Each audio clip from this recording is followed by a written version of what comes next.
Welcome to the Hagerstown Aviation Museum, historic home of Fairchild aircraft and new home of the Richard A. Henson Aviation Education Center.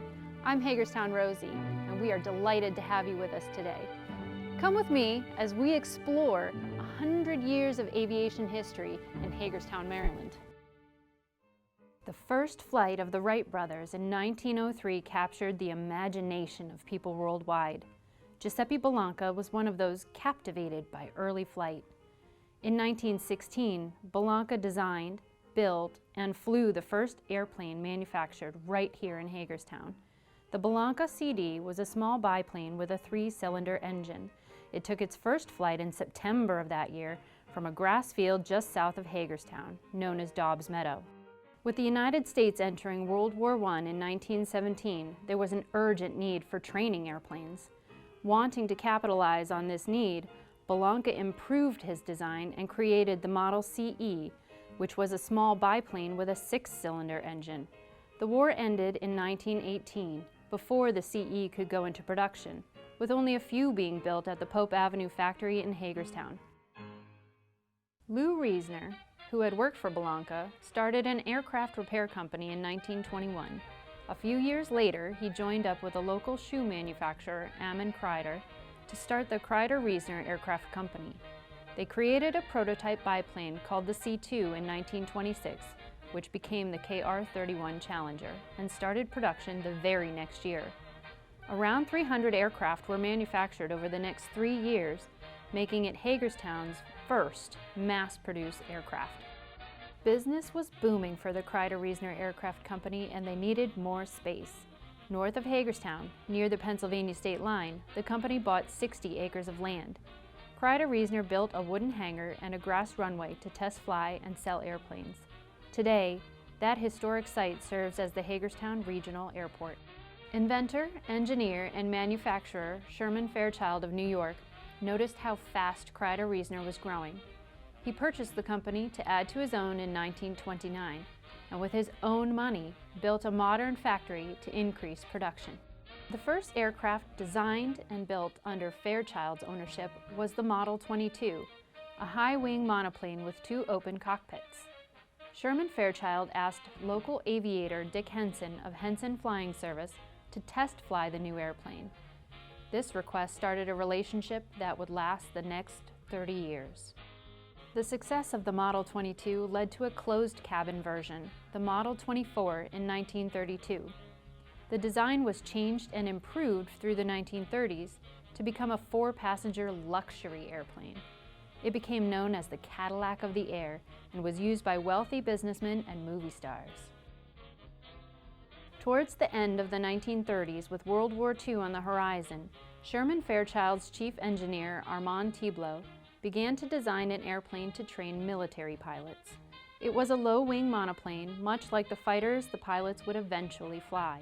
The frame was steel tubing and the wings and tail made of wood. The body was covered in fabric and painted.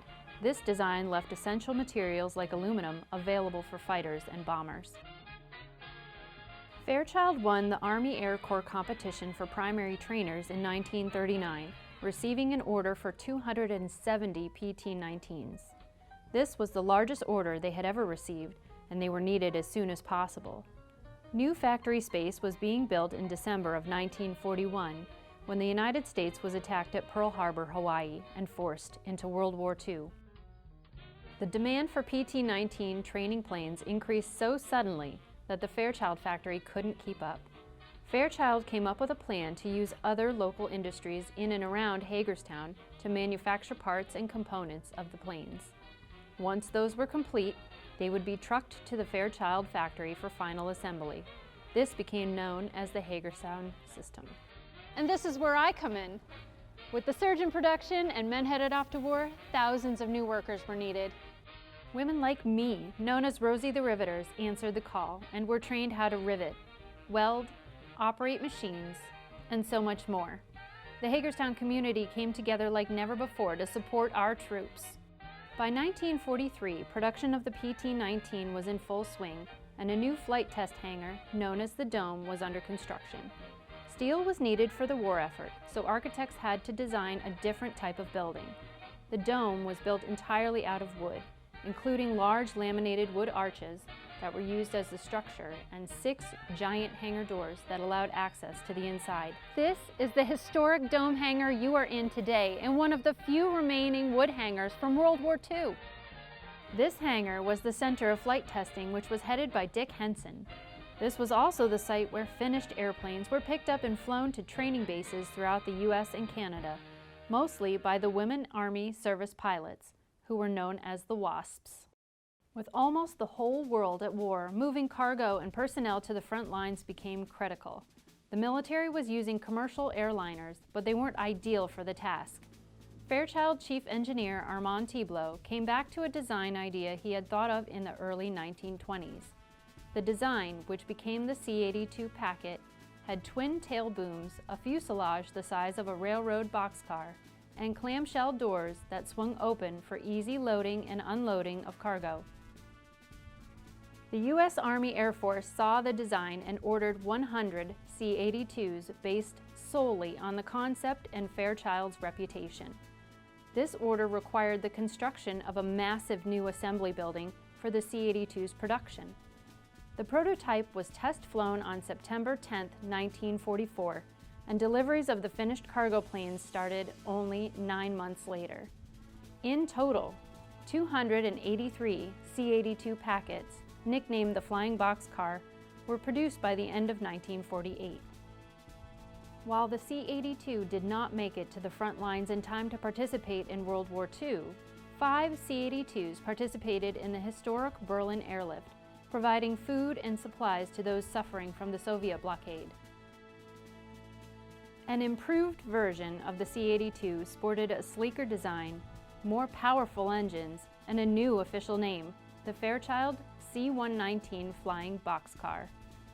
C-119 production started in 1949, and Fairchild's employment grew to more than 10,000 men and women in the early 1950s, making Fairchild the largest employer in the region.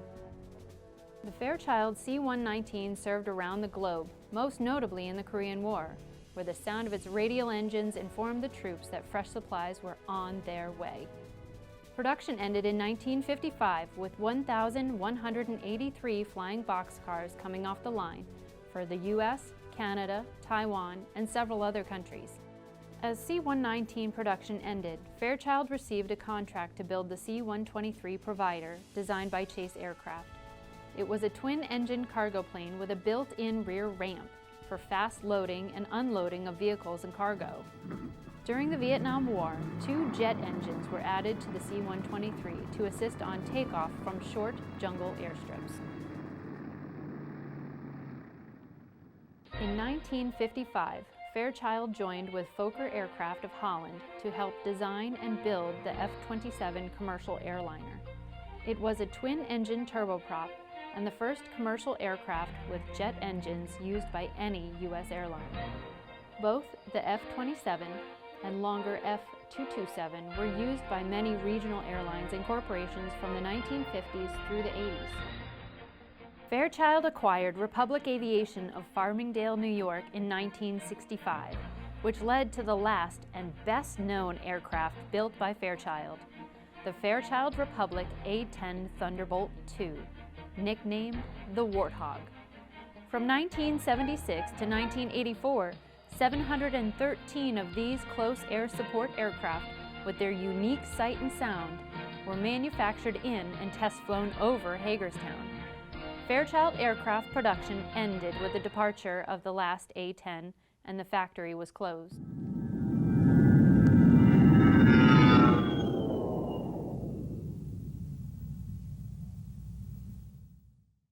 While aircraft are no longer produced here, many aviation companies still call Hagerstown home on Richard A. Henson Field.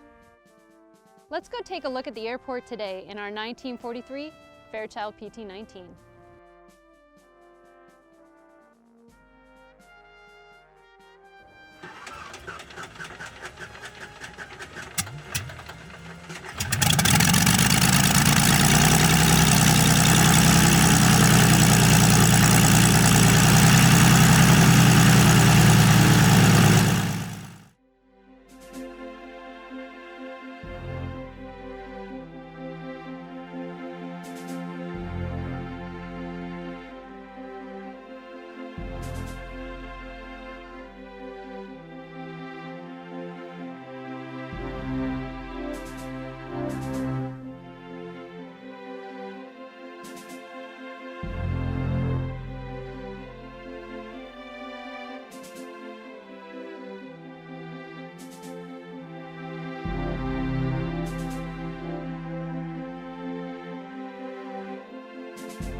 We are so happy you're with us here today. Enjoy your visit to the Hagerstown Aviation Museum.